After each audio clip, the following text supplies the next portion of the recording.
Hello everyone, welcome to my channel. आज की इस वीडियो में बात करेंगे क्लास 6 एनसीईआरटी हिस्ट्री के चैप्टर नंबर 3 के बारे में। ये इस चैप्टर से रिलेटेड सेकंड वीडियो है।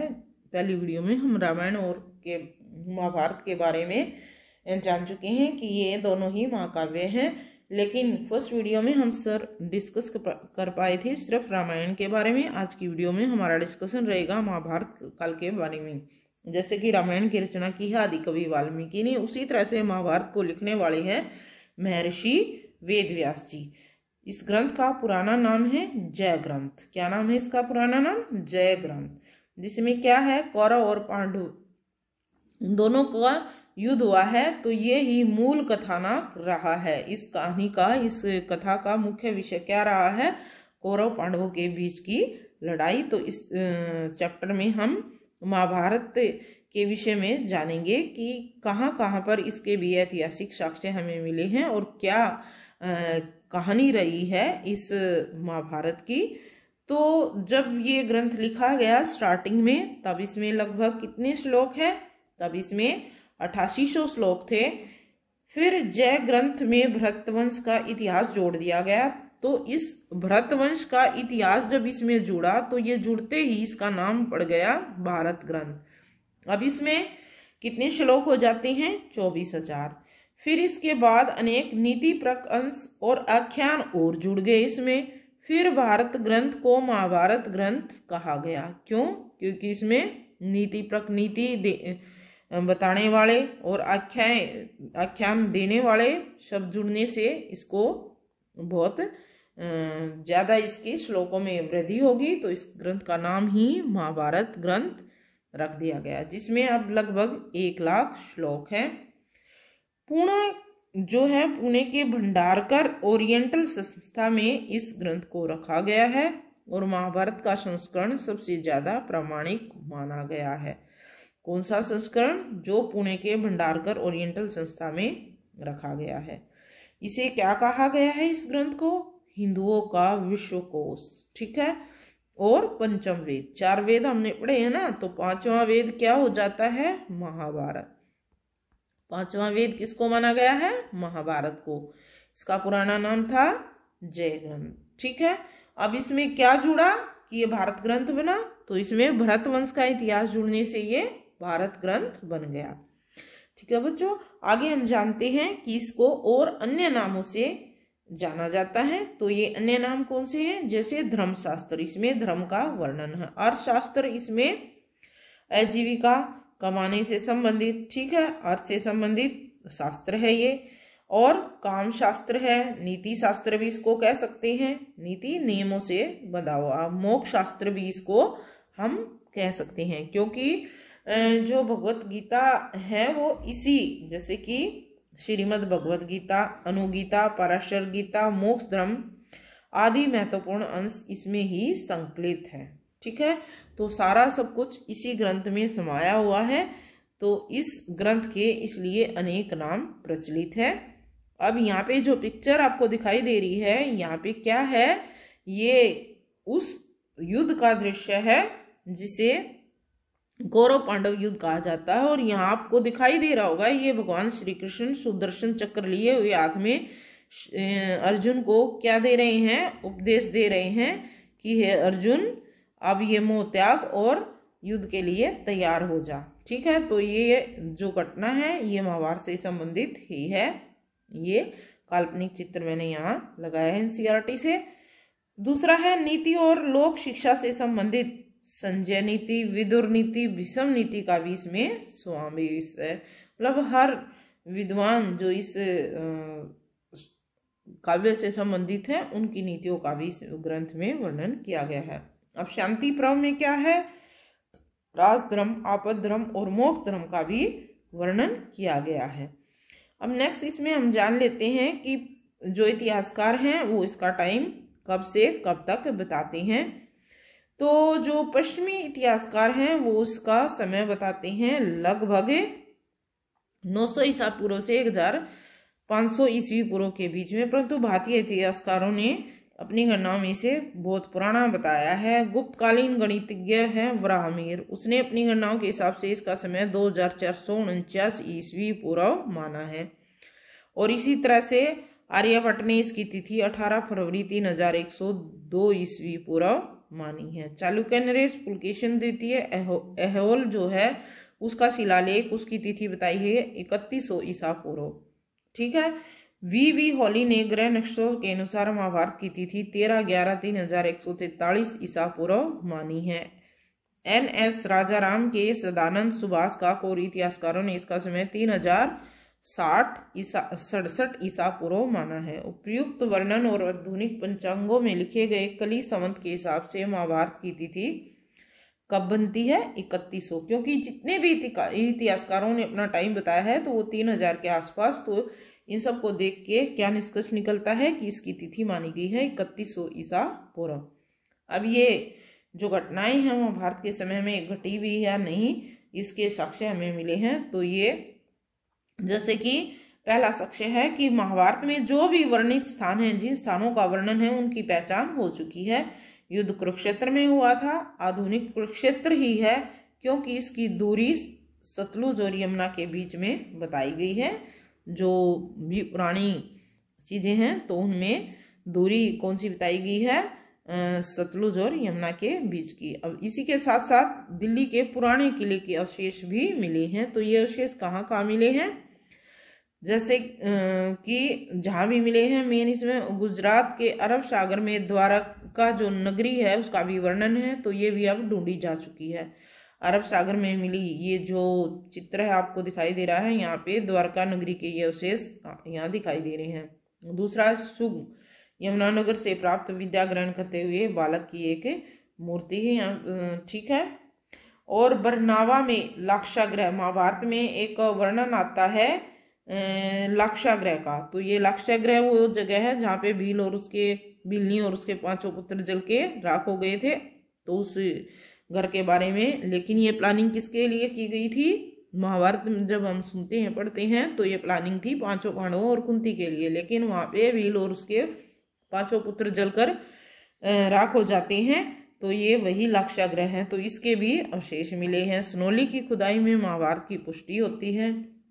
दूसरा, महाकाव्य में वर्णित सभ्यता और संस्कृति का भी जो बखान किया गया है उसके भी साक्ष्य मिले हैं।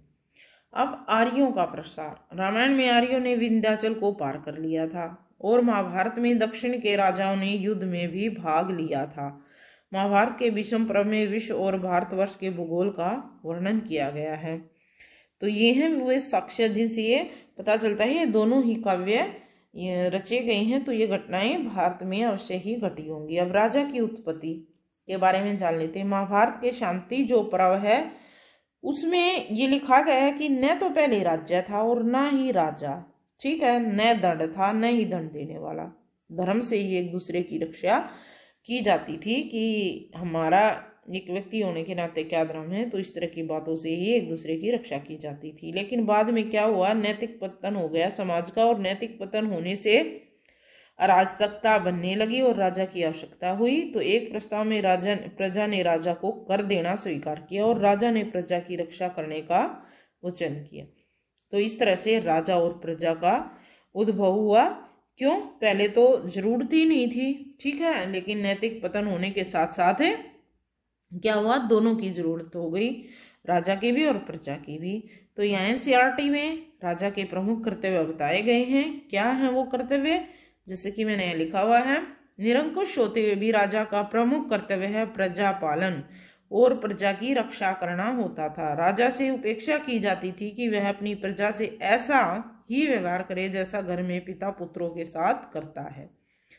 शांति पर्व में लिखा है कि राजा दुर्बल पर अत्याचार न करे। ठीक है। क्योंकि दुर्बल की हाय राजा को समाप्त कर देती है।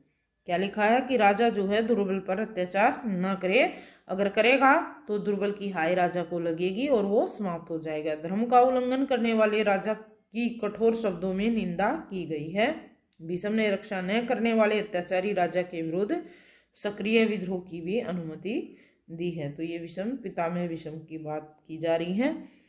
तो आगे इसमें जान लेते हैं कि राजनीतिक रूप से ये किस तरह से फायदेमंद है।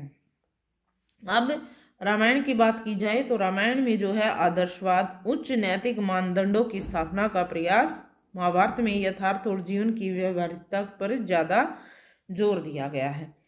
क्या है दोनों में डिफरेंस कि आदर्शवाद, आदर्श सबसे ऊपर हो या उच्च नैतिक मानदंड, जबकि महाभारत में यथार्थ और जीवन की जो व्यवहारिकता है, जो व्यवहारिक चीजें हैं उन पे ज्यादा जोर डाला गया है। इसी कारण महाभारत में भीष्म ने क्या हुआ, सामाजिक जीवन के निर्वहन के लिए राजधर्म पे ज्यादा जोर दिया है और इसी धर्म को निभाने के लिए उसने क्या किया था, जैसे अपने जो है अपने पूरे जीवन भर एक राजा बनने से इनकार कर दिया था, क्योंकि वो अपने वचन का पक्का था। और इसी तरह से वो ये मानते हैं कि सब लोगों की परम गति राजधर्म है। अगर राजधर्म लुप्त हो जाता, सभी वर्ण और धर्म सभी कुछ खत्म हो जाएगा। अब राज्य के अंग के बारे में बात करें तो राज्य के उस काल में 7 अंग माने गए हैं, जैसे कि राजा दूसरा उसका अंग है, अमात्य तीसरा है, जनपद, दुर्ग, कोश, दंड और मित्र। ये हैं एक राज्य के 7 मुख्य अंग जिनके अनुसार एक राज्य बनता है। जनमत की शक्ति, राजा का पंथ उस टाइम पे वंशानुगत था, परंतु कई बार जनमत की शक्ति का भी उल्लेख यहाँ पे मिलता है। राजा, जैसे कि एक राजा हुई है प्रतीक, उसने अपने पुत्र देवापी को राजा बनाना चाहा, लेकिन जनता ने विरोध से उसे रुकवा दिया। अब राज्याभिषेक के समय में समाज के सभी वर्गों को आमंत्रित किया जाता था उस टाइम पे। अगर ऐसा हुआ है तभी तो जनता ने विरोध किया है, क्योंकि सभी वर्ग आमंत्रित थे। अब बात कर लेंगे किसके बारे में कि इस काल में नारी की स्थिति किस तरह की थी। तो जो नारी है उसको प्राचीन समय से ही क्या है, पूजा योग्य माना गया है। यहाँ में नारी का सम्मान होता था, लेकिन थोड़ी सी कमी यहाँ हुई है, फिर भी उसको सम्मान प्राप्त था। महाभारत के आदि पर्व में पत्नी को क्या बताया गया है, आधांग। आधांग बताने के कारण ही उसे क्या माना गया है, सखी माना गया है। फिर भी वो धर्म, अर्थ और काम का मूल मानी गई है। अब सामाजिक जीवन की बात करें तो रामायण की तरह महाभारत में भी 4 वर्णों की उत्पत्ति, जैसे कि रामायण में वर्णित है, ब्रह्मा के विभिन्न अंगों से हुई है। महाभारत में क्या अलग रहा है, क्षत्रिय की प्रधानता बढ़ती गई है, स्वाध्याय जो है तप से रहित है, और वर्ण विरुद्ध कार्य करने वाले ब्राह्मण को शूद्र से भी अधिक निंदनीय माना गया है। वर्ण व्यवस्था का आधार क्या था, जन्म के बदले कर्म, कि एक अच्छे वर्ण में जन्म लेने के कारण अच्छा नहीं कहलाया जाएगा, उसके बदले क्या है, कर्म। अगर कर्म अच्छा करता है तभी उसको अच्छा माना जाएगा। अब अनुशासन पर्व 143, 40, 47 में उमा माहेश्वर स्वाद में कहा गया कि जो सच्चरित्र, दयालु और अतिथि प्रयाण, निरंकार ग्रस्त है, वह नीच जाति में जन्म लेने पर द्विस्तव को प्राप्त होता है। ब्राह्मण होकर भी चरित्रहीन, सर्वभक्षी और निंदित कर्म करता है तो वो भी शूद्रत्व को प्राप्त करता है। इसका मतलब ये है कि भाई जो व्यक्ति अच्छे कर्म करता है उसे ही अच्छी कर्मों के कारण ही जाना जाएगा, चाहे वो किसी भी कुल में क्यों ना जन्मा हो। अगर उसके कर्म अच्छे नहीं हैं तो उसे कोई महत्ता नहीं दी जाएगी। अब नेक्स्ट हम बात कर लेते हैं विदुर, काव्य और मातंग। ये क्यों थे, ये शूद्र थे। शूद्र होने के बाद भी इनके अच्छे आचरण के कारण इन्हें सम्मानजनक स्थान प्राप्त हुआ है। महाभारत में हमने देखा है विदुर का स्थान क्या था भाई। अब आर्थिक जीवन, धन कमाने का साधन क्या था, क्या कैसे लोग अपना गुजारा करते थे, किस तरह से अपनी आजीविका चलाते थे, तो कृषि, शिल्प और वाणिज्य। महाभारत का जो सभा पर्व है उसके अनुसार किसानों को संतुष्ट रखना, जलाशय खुदवाना, दरिद्र किसानों को बीज आदि का दान देना, राजकोष से कृषकों को अनुग्रह देना, ये राजा के कर्तव्य बताए गए हैं। मुख्य व्यवसाय पशुपालन, उद्योग सोना चांदी, लोहा, हाथीदांत, मणि और वास्तुशिल्प आदि के उद्योग उन्होंने स्थापित किए हैं। इन सब का वर्णन मिलता है। जल और थल दोनों मार्गों से व्यापार होता था। विदेशी व्यापारियों की आय को ध्यान में रख के ही उनसे कर लिया जाता था। नए नगरों की स्थापना हुई है व्यापार के कारण, जैसे कि व्यापार के कारण हस्तिनापुर, मथुरा और इंद्रप्रस्थ जैसे नगरों की स्थापना हुई है। धार्मिक जीवन की बात कर लेते हैं तो धार्मिक जीवन कैसा रहा है इन लोगों का। तो धार्मिक जो जीवन है वो मेन इसमें रहा है अधर्म पर धर्म की जीत। क्या रही है? अधर्म पर धर्म की जीत। महाभारत में अनेक संप्रदायों का उल्लेख है, जैसे कि जो भागवत संप्रदाय है वो बताता है श्री कृष्ण को क्या विष्णु और नारायण का अवतार बताता है। ठीक है। अब पाशुपत जो संप्रदाय है वो शिव को सर्वोच्च मानता है, और सौर संप्रदाय में सूर्य देवता की भक्ति का उल्लेख होता है।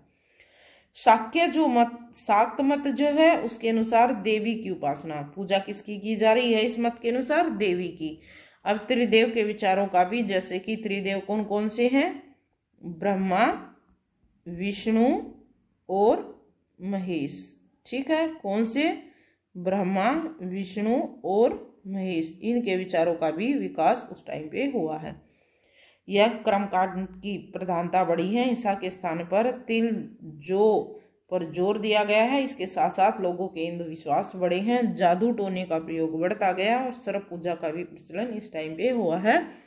इट मीन्स कहने का अर्थ ये है कि इस टाइम पे इतनी चीजें बढ़ी हैं कि जो प्राकृतिक पूजा थी उसकी जगह जादू टोनों ने और यह कर्मकांडों और पशु हिंसा के स्थान पर, जैसे कि तिलजो पे जोर से विश्वास जो है बढ़ते चले गए। हम इस लेसन की हम एक बार फिर दोबारा से रिवीजन कर लेते हैं। तो रिवीजन में क्या है? यहाँ मैंने ये बताया है कि रामायण जो है वो ग्रंथ और महाभारत इसके रचयिता कौन है। जैसे कि रामायण किसने लिखा है? महर्षि वाल्मीकि ने। महाभारत के रचनाकार हैं महर्षि वेदव्यास। भाषा उन्होंने कौन सी? दोनों ही कौन सी भाषा में लिखे गए हैं? दोनों ही संस्कृत भाषा में लिखे गए हैं। जब रामायण बनी स्टार्टिंग में तो इसमें 24,000 श्लोक थे, और इसमें लगभग कितने हैं? 1 लाख के लगभग। अब भाग इसके कितने हैं? 6 सर्ग। ठीक है। इसमें है 18 पर्व, और मुख्य विषय है नैतिकता, दर्शन, प्रशासन, राजनीति, मनोविज्ञान, भूगोल आदि। यहाँ पे देखो एकदम से सब्जेक्ट, जैसे कि नीति शास्त्र, धर्मशास्त्र, अर्थशास्त्र, काम शास्त्र और मोक्ष शास्त्र। तो ये चैप्टर यहाँ कवर हो जाता है। So if you like the video please share and subscribe my channel.